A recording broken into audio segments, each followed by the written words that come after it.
आप सुन रहे हैं आज तक रेडियो।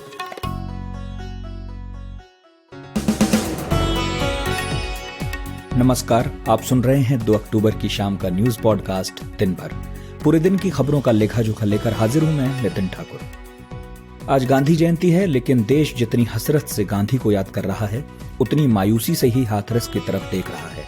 आज तक की टीम लगातार ग्राउंड जीरो पर है। शासन प्रशासन का रवैया वहां क्या है और दिन भर क्या चलता रहा, आपको सुनवाएंगे। साथ ही बताएंगे कि जिस पोस्टमार्टम रिपोर्ट पर हल्ला मचा है उसमें क्या है। इसके बाद अलकायदा की उस साजिश के बारे में भी आपको जानकारी देंगे जिसका खुलासा NIA से पूछताछ में हुआ। फिर हमारे टेक एक्सपर्ट मुंजिर से सुनेंगे कैसे पेटीएम समेत 58 स्टार्टअप्स गूगल की घेराबंदी करने में लगे हैं। सुनेंगे कि ये रणनीति क्या है, इन लोगों को गूगल से शिकायत क्या क्या है, और अंत में गांधी जयंती पर एक छोटी सी कहानी जो बहुत दिलचस्प है। लेकिन पहले इस वक्त की बड़ी खबरें सुनाने के लिए आ गए हैं प्रतीक वाघमारे।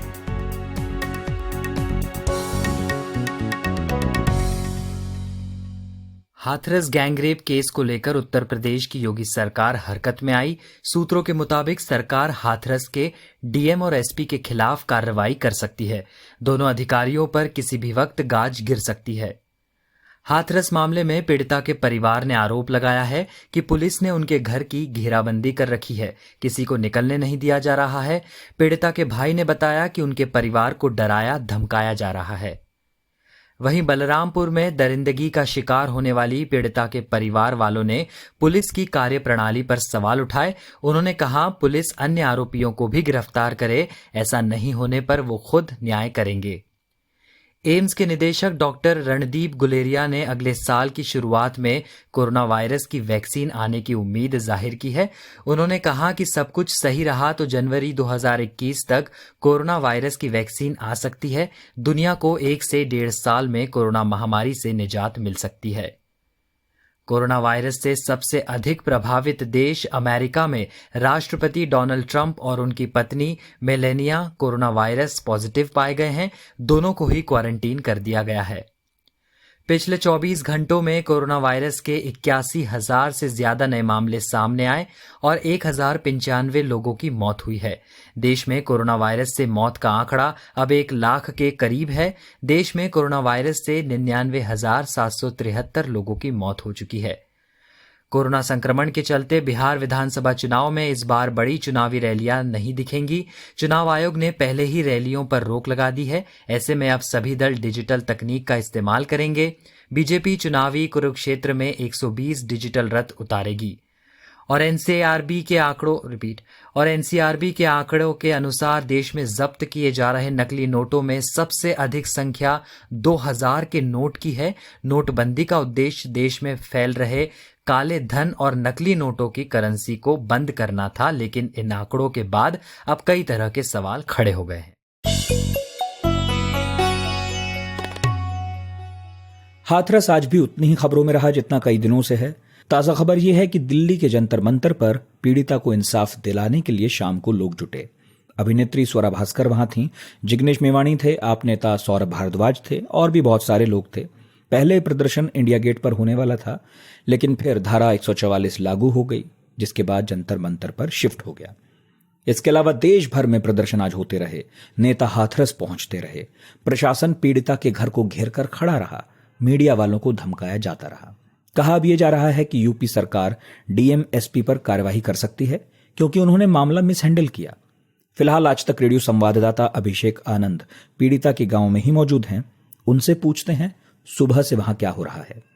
हाथरस में आज सुबह से ही फिर से पुलिस ने बैरिकेड लगा करके बोलगढ़ी गांव जाने वाले रास्ते को बंद कर दिया था। रास्ता बंद होने के बावजूद तृणमूल कांग्रेस के 4 मेंबर्स ऑफ पार्लियामेंट पहुंचे थे। वो विक्टिम के घर जाना चाहते थे, लेकिन पुलिस उनको रोक रही थी। और डेरेक ओब्रायन के साथ 3 और MP थे TMC के, जो ज़बरदस्ती बैरिकेड को तोड़ करके अंदर जा रहे थे। पुलिस के साथ धक्का मुक्की हुई। इस धक्का मुक्की में डेरेक ओब्रायन भी गिर गए और साथ ही उनके एक साथी MP ने यह भी आरोप लगाया कि उनको धक्का दिया गया पुलिस वाले की तरफ से, और इसको लेकर के वो थाने कंप्लेन भी करने गए। काफ़ी देर तक धरने पर भी बैठे रहे। इसके अलावा कई मीडियाकर्मी अंदर जाने की कोशिश करते रहे और पुलिस उनको बाहर भेजती रही। बहुत देर तक अंदर नहीं जाने देने के बाद एक ASP पुलिस के आए और उन्होंने ये बयान दिया कि एसआईटी की इन्वेस्टिगेशन चल रही है और उसको वो इन्वेस्टिगेशन हैम्पर ना हो इस वजह से किसी को अंदर नहीं जाने दिया जा रहा है। मीडिया को रोकने का किसी का इरादा नहीं है। जैसे ही एसआईटी की इन्वेस्टिगेशन ख़त्म हो जाएगी, मीडिया को अंदर जाने दिया जाएगा।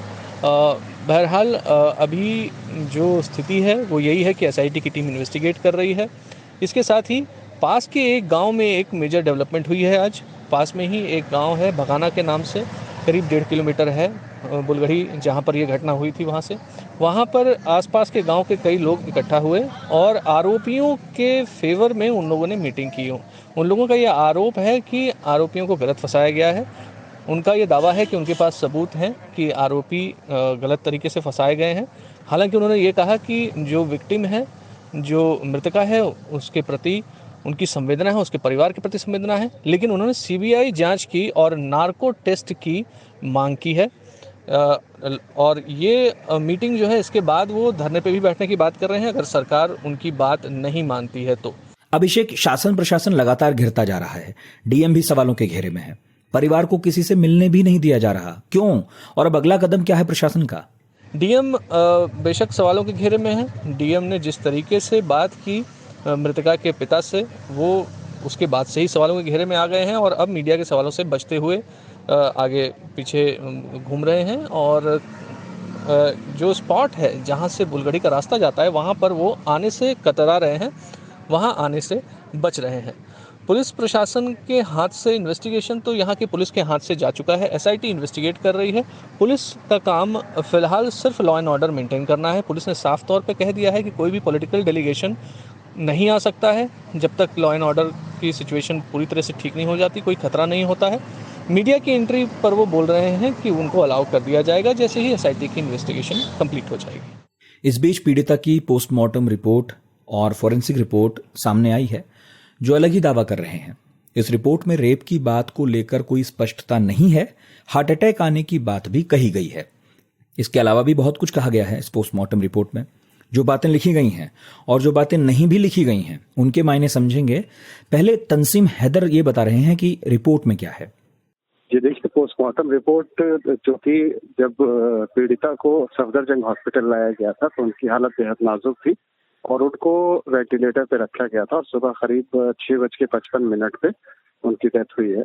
उसके बाद सफदरजंग हॉस्पिटल ये फॉरेंसिक मेडिसिन डिपार्टमेंट ने ही उनका पोस्टमार्टम ऑटोप्सी की है। उस पोस्टमार्टम रिपोर्ट में अलग अलग चीजें डिस्क्राइब की गई हैं, जिसमें सबसे पहले तो ब्रीफ हिस्ट्री दी गई है उनकी। उस हिस्ट्री में कहा गया है कि इनको गैंग रेप और अटेम्प्ट टू मर्डर के जो सेक्शन है इस केस में लगाए गए हैं। उसके बाद जब पोस्टमार्टम शुरू हुआ है, पोस्टमार्टम में अलग अलग तरह के डिस्क्रिप्शन हैं। उस पोस्टमार्टम में इंटरनल इंजरीज और एक्सटर्नल इंजरीज का जिक्र है। एक्सटर्नल इंजरीज की जहाँ बात की जाए, गर्दन पे चोट के निशान है, गर्दन के पीछे रीढ़ की हड्डी पे चोट के निशान है। रीढ़ की 6 नंबर हड्डी जिसको C6 बोलते हैं वो टूटी हुई है। वो स्ट्रैंगुलेशन दिखा है, स्ट्रैंगुलेशन बोलते हैं गला दबाना। तो उस गला दबाने को लेकर वो हड्डी टूटी है। सामने के गले पे दुपट्टे के निशान हैं जो लाल से नीले पड़ गए थे। उसके अलावा पोस्टमार्टम रिपोर्ट इंटरनल इंजरीज की बात करती है तो वो कहती है बॉडी के जो हार्ट है कार्डियक अरेस्ट हुआ है उसमें, यानी कि जब इनको इंजरीज हुई उसके बाद जब हॉस्पिटलाइज किया गया तो उसकी इंजरीज, और दूसरा लिखा है उसमें कि सेप्टिसीमिया यानी कि सेप्टिक हो गया जिससे पूरे बदन में इन्फेक्शन फैल गया और फाइनली जो हार्ट अटैक हुआ उसके बाद उसकी मौत हो गई। तो जहाँ तक रेप का सवाल है, रेप के बारे में कोई भी टिप्पणी पोस्टमार्टम रिपोर्ट में नहीं की गई है। हाँ, इंटरनल जो पार्ट है, जो प्राइवेट पार्ट है, उसके बारे में पोस्टमार्टम में ये कहा गया है कि प्राइवेट पार्ट में ब्लड पाया गया जो कि एफएसएल इन्वेस्टिगेशन के लिए जिसका नमूना भेज दिया गया है यूपी पुलिस को। तंसीम, जो लिखा है और जो नहीं लिखा है उसके क्या मायने हैं इस पूरे केस में? देखिए, कॉज ऑफ डेथ क्लियर है। इससे ये पता चलता है कि बड़ा ही ब्रूटली तरीके से मारपीट की गई और हत्या कर दी गई, हत्या की नियत से मारपीट की गई। ये पोस्टमार्टम रिपोर्ट से साफ हो जाता है। जहाँ तक रेप की बात है, जब पीड़िता को अपना बयान दिया उन्होंने, तो उनके जो मेडिकल हुए, उनकी विजाइनल स्वैब और एनल स्वैब, उसकी जो एग्जामिनेशन एफएसएल आगरा की लैब में किया गया है, उसकी रिपोर्ट, डिटेल रिपोर्ट आना अभी बाकी है, जिससे कि साबित होगा। इस पोस्टमार्टम रिपोर्ट में रेप को या गैंग रेप को क्लियरली डिस्क्राइब नहीं किया जा पाया है, न किया जा सका है। और डॉक्टर्स, मुझे लगता है थोड़ा सा इसमें वेग, हमने जो बीएन मिश्रा जो फॉरेंसिक्स के एक्सपर्ट हैं और डीटीयू हॉस्पिटल में एचओडी हैं, उनसे बहुत डिटेल में इसको डिस्कस किया पोस्टमार्टम रिपोर्ट को, तो उन्होंने यही बताया कि जो गैंग रेप और जो जेनिटल पार्ट है, उसमें जो फाइंडिंग्स दी हैं डॉक्टर्स के पैनल ने, वो बहुत वेग है, वो कोई स्पेसिफिक नहीं है। यानी कि इस पोस्टमार्टम रिपोर्ट में ये नहीं बताया जा सका कि ये रेप या गैंग रेप की वारदात है या नहीं है। तो ये एक चीज लोगों को उम्मीद थी, जिस बात को कि ये चीज सामने आनी चाहिए थी, वो पोस्टमार्टम में सामने नहीं आई है। कॉज ऑफ डेथ सामने आ गया है। इसके अलावा पोस्टमार्टम में ये लिखा है कि जो पीड़िता है उनका विजाइनल स्वैब, थाई स्वैब, उनका विसरा में किडनी, इंटेस्टाइन, लिवर के पार्ट जो है वो प्रिजर्व करके और यूपी पुलिस को हैंड ओवर किए गए हैं कि उसका विसरा इन्वेस्टिगेशन करना, जिससे कि किसी भी तरह की कोई पॉइजनस चीज का कुछ जानकारी अगर हो तो वो इन्वेस्टिगेशन में सामने आ जाए। आप सुन रहे हैं आज तक रेडियो। पिछले 2 हफ्तों में नेशनल इन्वेस्टिगेटिंग एजेंसी यानी NIA बंगाल और केरल में छापा मारा, 7 लोगों को उसने गिरफ्तार किया। बताया जा रहा है कि अलकायदा से जुड़े हैं, इनसे पूछताछ हो रही है और जो कुछ सामने आ रहा है बहुत गंभीर किस्म का है। जानकारी जो मिली है उसके मुताबिक पाकिस्तानी खुफिया एजेंसी ISI इन आतंकी मॉड्यूल्स को फंड कर रही थी और ऑनलाइन रिक्रूटिंग में भी लगे थे, वहीं से बैठकर भारत में आतंकियों की भर्ती। सूत्र बता रहे हैं कि पूछताछ में जो लोग पकड़े गए हैं उन्होंने स्वीकारा है कि उनके निशाने पर दिल्ली के रेलवे स्टेशन और बंगाल के कुछ नेता थे। जितेंद्र बहादुर सिंह हमारे सहयोगी हैं, इस खबर को कवर कर रहे हैं। उनसे हमने बात की और पूछा कि NIA ने कैसे इस मॉड्यूल को बस्ट किया। देखिए, NIA एक बहुत ही प्रोफेशनल एजेंसी है। NIA जो ऑनलाइन रिक्रूटमेंट पाकिस्तान की तरफ से चल रहा था, उसके इस ग्रुप को, इस मॉड्यूल को काफी दिनों से ट्रैक कर रही थी। NIA को जब पता चला कि इन लोगों ने एक बड़ा प्लानिंग कर ली है, जिसमें हथियारों को तो इकट्ठा ही किया है, साथ ही विस्फोटक भी इनके यहाँ से जो बरामद हुए हैं, उसके बारे में भी NIA को ऑनलाइन पता चला है कि पाकिस्तान के जरिए इनको इंस्ट्रक्शंस मिल रहे थे और पाकिस्तान में जो हैंडलर था वो इनको सारी जानकारी दे रहा था। तो NIA ने इस पूरे ग्रुप को पहले से ट्रैक किया था और उसके बाद कुछ दिनों पहले NIA ने पश्चिम बंगाल के मुर्शिदाबाद से 6 लोगों को अरेस्ट किया था। उसके बाद NIA ने एक और अरेस्टिंग मुर्शिदाबाद से की, यानी 6 लोग पहले अरेस्ट हुए और 1 लोग बाद में अरेस्ट हुए। कुल मिलाकर के इस पूरे मॉड्यूल में केरल से और मुर्शिदाबाद से मिलाकर के 10 लोगों की अब तक अरेस्टिंग हो चुकी है। इंट्रोगेशन जो रिपोर्ट आज तक के पास मौजूद है, उसमें साफ जानकारी मिली है कि ये पूरा मॉड्यूल बड़े किसी घटना को अंजाम देने वाला था, जिसमें नई दिल्ली रेलवे स्टेशन में जो पैसेंजर एक जगह से दूसरी जगह जाने वाले थे, उनको पता चल गया था कि ट्रेनें चलने लगी हैं, तो उनके ऊपर ये लोग हमला कर सकते थे। इस बात की जानकारी NIA की इंटरोगेशन रिपोर्ट से आज तक को पता चली है। कुछ सोर्स में पता चला है कि मॉड्यूल्स को ISI पाकिस्तान से ऑनलाइन फंड कर रहा था। क्या कुछ जानकारी मिली है इस पे?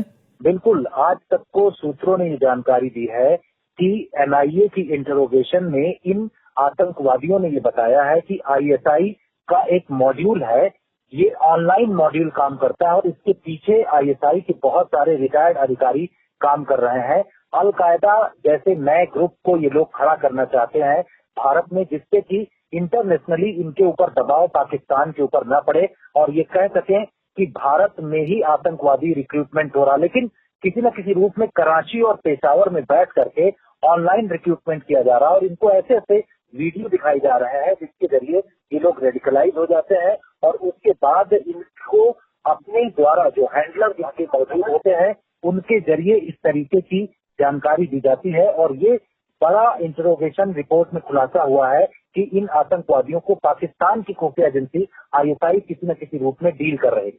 अच्छा, अबू आयाद नाम का कोई शख्स है जितेंद्र जी, जिसका नाम सामने आया है, कौन है ये, कैसे ऑपरेट कर रहा था?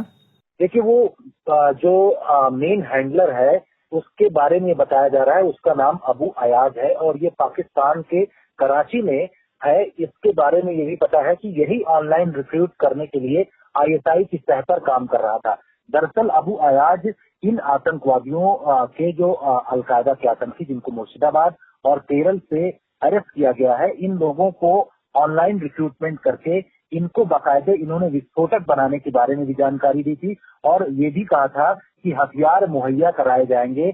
और एक बड़ा खुलासा एनआईए ने ये भी किया है कि इन लोगों को कश्मीर से हथियार मिलने थे, जिसमें 10 AK-47 मिलने थे। इसके अलावा इन लोगों को एक बहुत बड़ा कंसाइनमेंट मिलना था।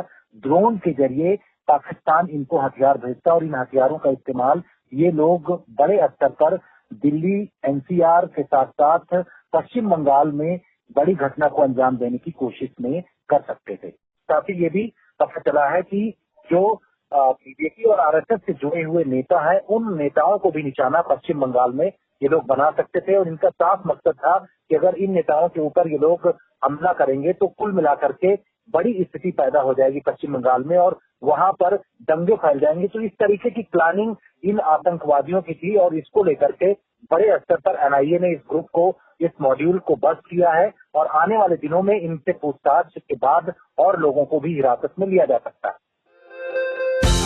दिन भर की हलचल के बाद जब शाम ढल जाए तो चले आइए आज तक रेडियो पर। खबरों के सबसे अहम पड़ाव तक ले चलेंगे आपको, तसल्ली से बताएंगे कि दिन में हुआ क्या और जो हुआ उसका मतलब आपके लिए क्या था। फील्ड पर रहने वाले रिपोर्टरों की फौज है हमारे पास, एक्सपर्ट्स का जखीरा है। ये सब होते हैं इस डेली न्यूज एनालिसिस पॉडकास्ट में, जिसका नाम है दिन भर, सोमवार से शुक्रवार हर शाम आज तक रेडियो पर। थोड़ा पीछे जाइए और याद कीजिए कि आईपीएल शुरू होने से ठीक पहले पेटीएम की एप्लीकेशन को गूगल प्ले स्टोर ने हटा दिया था। उसके बाद पेटीएम के फाउंडर विजय शेखर शर्मा ने गूगल, फेसबुक जैसी बड़ी कंपनियों पर आरोप लगाते हुए कहा था कि भारत के पूरे डिजिटल इकोसिस्टम पर गूगल जैसी बड़ी कंपनियों का भारी भरकम वर्चस्व है। फिर इस हफ्ते पेटीएम समेत 56 स्टार्टअप्स ने, जिसमें पॉलिसी बाजार, रेजर पे, ऐसे छोटे बड़े स्टार्टअप्स शामिल हैं, उन्होंने मिलकर जूम कॉल पर मीटिंग की और गूगल जैसी बड़ी कंपनी और ऐसी और भी कंपनियों के डोमिनेंस को खत्म करने पर चर्चा की। बातचीत की गई कि कैसे गूगल और फेसबुक जैसे प्लेटफॉर्म्स का विकल्प खोजा जाए, जिससे भारतीय बाजार में पहचान मिल सके भारतीय ही कंपनियों को। लेकिन क्या वाकई में गूगल जैसी कंपनियों का डोमिनेंस खत्म किया जा सकता है?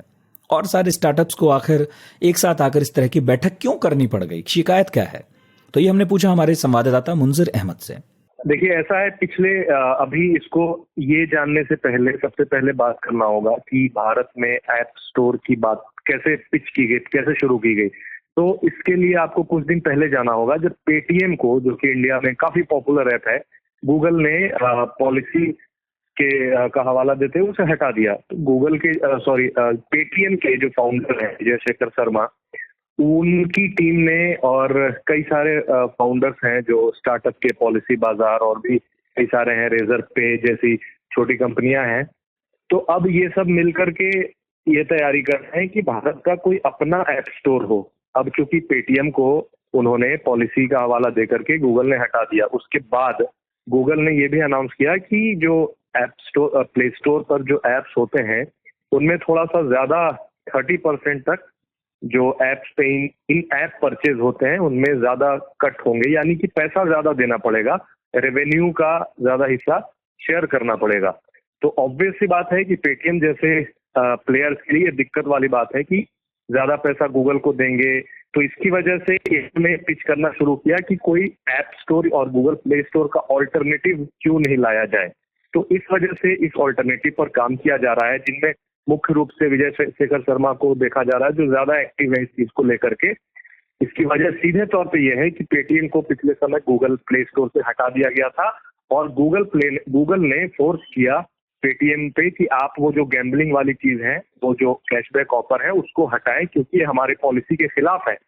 पेटीएम का एक गैम्बलिंग ऐप भी है जो पेटीएम फर्स्ट करके इन्होंने आईपीएल के समय शुरू किया है, वो आपको गूगल प्ले स्टोर पर नहीं मिलेगा। ठीक है, तो इस चक्कर में अभी ये पिच किया जा रहा है कि भारत का ऐप स्टोर करके इसे थोड़ा स्वदेशी रंग दिया जा रहा है ताकि लोग इसे ज्यादा अडॉप्ट कर रहे हैं आसानी से। तो कुल मिलाकर के ये है कि जो अल्टरनेटिव के तौर पर देखा जाएगा उससे इन कंपनियों को ज्यादा फायदा होगा, कट नहीं देना होगा, पैसे कम देने होंगे या नहीं देने होंगे, तो इनका अपना फायदा है काफी। यूजर से ज्यादा इन कंपनियों को अल्टरनेटिव ऐप स्टोर का फायदा होगा। तो क्या भारत अपना एप्स का स्टोर बना सकता है जैसे प्ले स्टोर है या एप्पल स्टोर है? जी, ऐसा है, इसमें भारत मतलब कोई सरकार का कुछ अभी ऐसा नहीं है, ठीक है। अभी मैं एक रिपोर्ट देख रहा था जिसमें अभी गवर्नमेंट ऑफिशियल ने ऐसा कुछ भी नहीं किया। हाँ, उन्होंने ये जरूर कहा है कि अगर ये कंपनियां सरकार को इस चीज को लेकर के अप्रोच करेंगी तो फिर देखा जाएगा, लेकिन इसमें अभी ये नहीं कहा जा सकता कि सरकार इसमें किसी तरह से इन्वॉल्व है। इसमें सिर्फ ये जो स्टार्टअप है पेटीएम को नहीं कहा जा सकता क्योंकि बड़ी कंपनी बन गई है आज की डेट में। तो पेटीएम जैसी जो कंपनियां हैं वो सब अपने लिए जो ऐप स्टोर डेवलप करना चाहती हैं। उसमें देखिए ऐसा है कि आम आदमी जैसे ऐप डाउनलोड करता है आज की डेट में गूगल प्ले स्टोर से या फिर ऐप स्टोर से, तो उन्हें एक ऑल्टरनेटिव मिल जाएगा जिसपे और ज्यादा ऐप्स होंगे, तो उसके फायदे और नुकसान ज्यादा हैं, ठीक है। क्योंकि अगर आप एग्जांपल लेंगे तो ऐसा नहीं है कि पहली बार कोई थर्ड पार्टी ऐप स्टोर बनाया जा रहा है। प्ले स्टोर और ऐप स्टोर के अलावा भी अभी भी कई सारे ऐप स्टोर हैं जहां से ऐप डाउनलोड किए जाते हैं, लेकिन हिस्ट्री ये कहती है या फिर काफी समय से जो थर्ड पार्टी ऐप स्टोर हैं उसमें बहुत ज्यादा बग्स होते हैं, उसमें कोई कंट्रोल नहीं होता है, उसमें स्पाईवेयर बहुत मिलते हैं, उसमें मेलवेयर बहुत मिलते हैं, उसमें रैंसमवेयर तक भी आते हैं जो आपकी मोबाइल को टारगेट कर सकते हैं क्योंकि उनमें कंट्रोल बहुत कम होता है। फॉर एग्जाम्पल, अगर 10 कंपनियां मिलकर के कोई ऐप स्टोर डेवलप करती हैं तो उसमें लोगों की पॉलिसी अलग अलग होगी, ठीक है। वो अपने तरीके से उसे अपने फायदे के लिए यूज करेंगे, तो यूजर का हित कितना देखा जाएगा ये देखने वाली बात होगी। लेकिन अभी तक चूंकि इसका जो खाका है वो क्लियर कट नहीं है कि किस तरीके से ये लोग इसे बनाएंगे, तो अभी ये इन प्रोसेस है, अभी डिस्कशन के स्टेज में है, तो अभी कुछ कह पाना ये जल्दबाजी होगी। हमेशा एक दूसरे के अगेंस्ट में बोलती रहती हैं। इस मीटिंग का तो यही उद्देश्य था कि इन बड़ी कंपनियों के डोमिनेंस को खत्म किया जाए। तो क्या ये भारत के स्टार्टअप्स के लिए करना संभव है मुंजर? डोमिनेंस को खत्म किया जाना संभव है या नहीं है ये तब हम बताने की स्थिति में होंगे जब क्लियर कट ये आ जाएगा कि किस तरह का ऐप स्टोर होगा, ठीक है। क्रेडिबिलिटी क्या होगी, पॉलिसी क्या होगी, प्राइवेसी पॉलिसी क्या होगी। क्या ऐसा तो नहीं है कि वो स्टोर आ जाने के बाद लोगों को और दिक्कत होने लगेगी, लोगों के फोन में इस तरह के ऐप ज्यादा इंस्टॉल होने लगेंगे जिससे किसी का लगाम ना हो, ठीक है। तो ये चीज देखना जरूरी होगा। अब यहाँ पर जो एक जरूरी बात यह है कि चूंकि गूगल पर कहीं ना कहीं लोगों को इसलिए भी विश्वास है क्योंकि एंड्रॉयड फोन यूज करते हैं तो आपने बहुत सारे एक्सेस दे रखे होते हैं, तो इस वजह से गूगल प्ले स्टोर से लोग डाउनलोड करते हैं क्योंकि एंड्रॉयड गूगल का ही है। तो अब लोग इस ऑल्टरनेटिव पे कितना भरोसा करेंगे और ये जो कंपनियां हैं कैसे लोगों का भरोसा जीत पाएंगी ये देखना जरूरी होगा। अगर ऐसा कर पाती है तो ठीक है, अगर ऐसा नहीं हो पाता है तो सिर्फ वो जो ऑल्टरनेटिव ऐप स्टोर है सिर्फ ऐसा बन के रह जाएगा कि चूंकि पेटीएम के कुछ ऐप्स को प्ले स्टोर अलाउ नहीं करता तो वो वहां से डाउनलोड किया जाएगा। और भी कई सारी कंपनियां हैं जिसके भी, जैसे Dream11 को ले लीजिए, उस तरह की कंपनियां हैं जिसको गूगल प्ले स्टोर से डाउनलोड नहीं कर पाएंगे, उसको आप उस ऐप स्टोर से डाउनलोड कर पाएंगे। हालांकि अभी भी कर सकते हैं डाउनलोड, लेकिन वेबसाइट से करते हैं। तो अभी ये नहीं कहा जा सकता है कि डोमिनेंस खत्म कर पाएगा जब इसका कोई फुल फ्लेजेड ये नहीं आ जाता है कि कैसे इसको आगे ले जाया जाएगा, किस तरह से बनाया जाएगा और क्या सेफ्टी सिक्योरिटी के लिए क्या एक कदम उठाए जाएंगे। तो उसके बाद ही ये कह पाने की स्थिति में रहेंगे हम कि ये किस तरह से गूगल प्ले स्टोर और ऐप स्टोर से टेक ऑन कर पाएगा। आज गांधी जयंती है, चलिए तो गांधी को याद करते हुए इस न्यूज पॉडकास्ट का समापन करते हैं। मशहूर वैज्ञानिक आइंस्टीन ने महात्मा गांधी को लेकर अपने संदेश में एक बार कहा था, आने वाली नस्लें शायद मुश्किल से ही विश्वास करेंगी कि हार्ड मांस का बना एक ऐसा मनुष्य कभी धरती पर चला फिरा था। गांधी ने एक भरा पूरा जीवन जिया जिसमें अधिकांश सार्वजनिक था। कई मौके उनके जीवन में ऐसे आए जब उनकी जान जाते जाते बची। आज आपको एक ऐसी ही घटना के बारे में बताएंगे। IndiaToday.com के असिस्टेंट एडिटर प्रभाष दत्ता घटना मॉब लिंचिंग की थी। तो चलिए प्रभाष जी बताइए, ये घटना कब की है, कहाँ की है? ये घटना 1897 की है। जनवरी का महीना था, 13 जनवरी की बात है। गांधी जी इंडिया आए थे और भारत से वापस जा रहे थे अपने परिवार को लेकर, यानी कस्तूरबा गांधी को लेकर जा रहे थे वापस। डरबन में इनके जहाज को उतरना था। 2 जहाज थे जिसमें कई भारतीय जा रहे थे वहाँ साउथ अफ्रीका, उस वक्त साउथ अफ्रीका पर और भारत पर, दोनों पर ब्रिटिश हुकूमत थी। तो कायदे से दोनों एक ही किस्म के सिटीजन थे, नागरिक थे, और एक ही तरह के अधिकार उनके थे। वो सारे ब्रिटिश क्राउन के अंडर के अधिकार थे। तो उसके पहले गांधी जी का जो साउथ अफ्रीका में आंदोलन रहा, कानूनी लड़ाई रही, उसको लेकर वहाँ गुस्सा था। फिर वो हिंदुस्तान जब आए थे तो उन्होंने 1-2 सभाएं की थी, अटेंड की थी, मीटिंग्स, और उसमें भाषण दिए थे। अब वो उसकी रिपोर्टिंग या मिस रिपोर्टिंग जैसे भी हुई थी साउथ अफ्रीका में, वहाँ जो गोरे यूरोपियन रहते थे उनमें गुस्सा था। वो चाहते नहीं थे कि गांधी यहाँ आए वापस, और इसके लिए वो बहुत आंदोलन कर रहे थे, गांधी के खिलाफ माहौल बना रहे थे। और उसी वक्त गांधी अपने परिवार के साथ जहाज में सवार होकर वापस अफ्रीका पहुंच रहे थे। ऐसा आखिर क्या हुआ था कि गांधी जी पर भीड़ ने हमला कर दिया था? देखिए, जो आरोप गांधी पर लगाए थे, गांधी जी पे यूरोपीय लोगों ने, गोरे ने, तो उनके 2 चार्जेस थे। एक तो ये था कि गांधी जी ने भारत में यूरोपीय या गोरे लोगों के खिलाफ अपमानजनक बातें कही हैं, जो कि सच नहीं था। दूसरा आरोप ये था कि ये जहाजों में भर के भारतीयों को ला रहे हैं अफ्रीका में, नटाल प्रोविंस में, जिससे कि भारतीयों की संख्या बढ़ जाए और उनका दबदबा कायम हो जाए। लेकिन इसके पीछे का जो माहौल था वो ये था कि उसके पहले गांधी जी वहाँ 93 से 97 के बीच में एक कानूनी लड़ाई लड़ चुके थे, और वहाँ वो मांग कर रहे थे कि भारतीय लोगों को भी वही अधिकार मिले जो वहाँ के गोरे लोगों को मिल रहे हैं। यानी जो यूरोपीय गोरे लोग हैं, जो ब्रिटिश क्राउन के नागरिक हैं, उनके जैसे अधिकार भारतीयों को भी मिले, क्योंकि ये दोनों ही एक ही सरकार के अंदर हैं और एक ही राज्य के नागरिक हैं। इसलिए गांधी जी का ये जो आंदोलन चला था वो कानूनी भी था और सामाजिक भी था। इससे गोरे यूरोपीय लोगों की का जो वर्चस्व था उसको चुनौती मिल रही थी, और उससे वो बौखलाए हुए थे। और फिर वहां से कैसे बचकर निकले गांधी, कैसे उनकी जान बची? देखिए, गांधी जी ने अपनी आत्मकथा में इस बात का जिक्र किया है, और वो उसमें ये भी लिखते हैं कि जो 2 जहाज थे लौट वहाँ पहुंचे जब, तो एक तो वहाँ का गांधी जी कह रहे हैं रिवाज था उस वक्त कि सबकी मेडिकल टेस्टिंग होती थी, हेल्थ चेकअप होता था, और हेल्थ चेकअप होने से पहले तक हर किसी को क्वारंटीन में रहना पड़ता था। और वो लोग जिनको कोई इन्फेक्शियस बीमारी हो गई हो, उनको तब तक क्वारंटीन में रखा जाता था जब तक कि उनकी बीमारी ठीक नहीं हो गई। तो ये इनको इंतजार करना था, लेकिन गांधी और उनके परिवार को ज्यादा इंतजार करने के लिए रोका गया। उसकी एक और वजह ये थी कि बाहर गोरे यूरोपीय लोग नारे लगा रहे थे गांधी के खिलाफ और कह रहे थे कि वापस जाओ। और गांधी जी तब जहाज से बाहर निकले जब कैप्टन जहाज के और बाकी लोग आश्वस्त हो गए कि अब गांधी जी पर हमला नहीं होगा।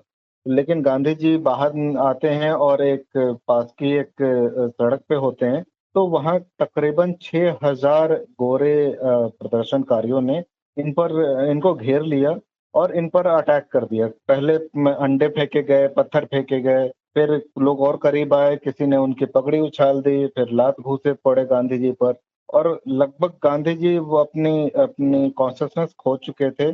तब वहाँ के एक चीफ कांस्टेबल थे मिस्टर अलेक्जेंडर, उनकी पत्नी ने देखा और वो गांधी जी के ऊपर लेट गई और वो चिल्लाई और इन गोरे लोगों पर कहा कि आपको शर्म आनी चाहिए कि एक निहत्थे व्यक्ति पर आप हमला कर रहे हैं, ये किस तरह की सभ्यता है। तो उनके कहने के बाद, उनके इस विरोध के बाद वो लोग पीछे हटे, क्योंकि जो गांधी जी को बचाने के लिए एक गोरी महिला थी और वो वहाँ के चीफ कांस्टेबल आज हमें इतना बड़ा पद नहीं लगता है, लेकिन गुजरे जमाने में उसका एक महत्व था। और जो आम नागरिक होते थे वो थोड़े से परहेज करते थे पुलिस से। तो वो वहां से बचा के गांधी जी को उनके एक मित्र पारसी रुस्तम जी के घर लाया गया। वो घर लाया गया, तब तक पता चल गया इन जो मॉब थी उनको कि गांधी जी को एक भारतीय के ही घर ले जाया गया है। वो वहां भी सैकड़ों लोग जमा हो गए और वो कह रहे थे कि गांधी को वापस कर दो, गांधी को हमारे हवाले कर दो, और अगर नहीं करते हो तो इस बिल्डिंग में, इस घर में आग लगा देंगे। वहां जो ये चीफ कांस्टेबल अलेक्जेंडर थे, उन्होंने एक तरकीब निकाली, गांधी जी को एक कांस्टेबल का यूनिफॉर्म पहनाया, उस गेटअप में गांधी जी को पास के थाने पहुंचाया और खुद वो भीड़ के साथ चले गए और वहां वो गाना गा रहे थे, वही गाना जो भीड़ गा रही थी। लेकिन जब उनको ये खबर मिल गई कि गांधी सुरक्षित हो चुके हैं, तो उन्होंने ही उस भीड़ को बताया कि गांधी जी यहाँ से जा चुके हैं। तो अंत में एक अंग्रेज ने ही गांधी जी को, या अंग्रेज दंपति ने गांधी जी की रक्षा की, उनकी जान बचाई। 6000 लोगों की भीड़ थी, जो भीड़ इन पर हमला कर चुकी। आज के दिन भर में इतना ही। शो की साउंड मिक्सिंग संभाल रहे थे कपिल देव सिंह और प्रोड्यूस किया है इसे प्रतीक वाघमारे ने। मेरा नाम नितिन ठाकुर है। अब इजाजत दीजिए, लेकिन आज गांधी जयंती पर हमारे सारे खास पॉडकास्ट जरूर सुनिए। इनमें एक तो गांधी और भगत सिंह के बारे में है कि उनमें कितनी असमानताएं थीं, कितनी समानताएं थीं। तो फिलहाल दीजिए इजाजत, अपना ख्याल रखिए, जुड़े रहिए, सुनते रहिए। नमस्कार।